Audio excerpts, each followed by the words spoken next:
পান পাড়া খেয়ে রাস্তায় থুতু ফেলা, ফাইন হবে। এবার যেখানে সেখানে থুতু ফেলে কিংবা পানের পিক ছিটিয়ে রাস্তা নোংরা করার দিন শেষ। গুনতে হবে মোটা অঙ্কের জরিমানা। করা আইন আনলো রাজ্য সরকার, কিন্তু কত টাকা জরিমানা দিতে হবে কি বললেন পুর ও নগর উন্নয়ন মন্ত্রী, জানুন। পুর ও নগর উন্নয়ন মন্ত্রী অগ্নিমিত্রা পাল স্পষ্ট জানিয়েছেন, রাস্তা নোংরা করা চলবে না, যত্রতত্র পানের পিক ফেলা যাবে না, প্লাস্টিক বা আবর্জনা ছড়িয়ে দেওয়া যাবে না, আর এই নিয়ম ভাঙলে দিতে হবে জরিমানা।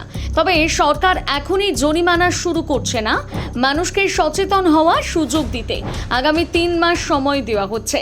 কিন্তু 1 সেপ্টেম্বরের পর নিয়ম ভাঙলে আর রেহাই নেই। কিন্তু কত টাকা জরিমানা হতে পারে? বর্তমানে আগের নিয়ম অনুযায়ী প্রকাশ্য স্থানে থুতু ফেললে 500 টাকা পর্যন্ত জরিমানার বিধান রয়েছে। যদিও নতুন সরকার এই অঙ্ক বাড়াবে কিনা সেই বিষয়ে এখনো চূড়ান্ত ঘোষণা করা হয়নি। তবে সূত্রের খবর, সেপ্টেম্বর থেকে কঠোরভাবে আইন প্রয়োগ করা হবে, অর্থাৎ শুধু নিয়ম থাকবে না, বাস্তবেও জরিমানা আদায় করা হবে। উল্লেখযোগ্য পদক্ষেপ হিসেবে শুরু হয়েছে স্বচ্ছ অ্যাপ।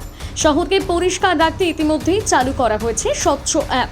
এই অ্যাপের মাধ্যমে সাধারণ মানুষ সরাসরি অভিযোগ জানাতে পারবেন।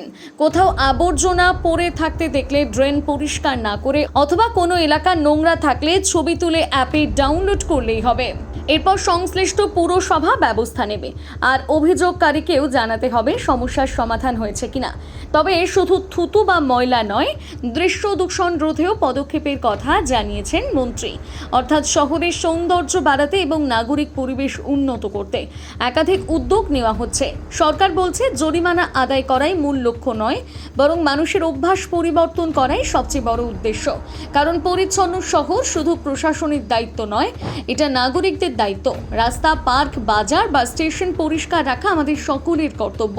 নতুন সরকারের এই ভাবনা নিয়ে আপনাদের কি মনে হয় জানাতে ভুলবেন না কমেন্ট করে।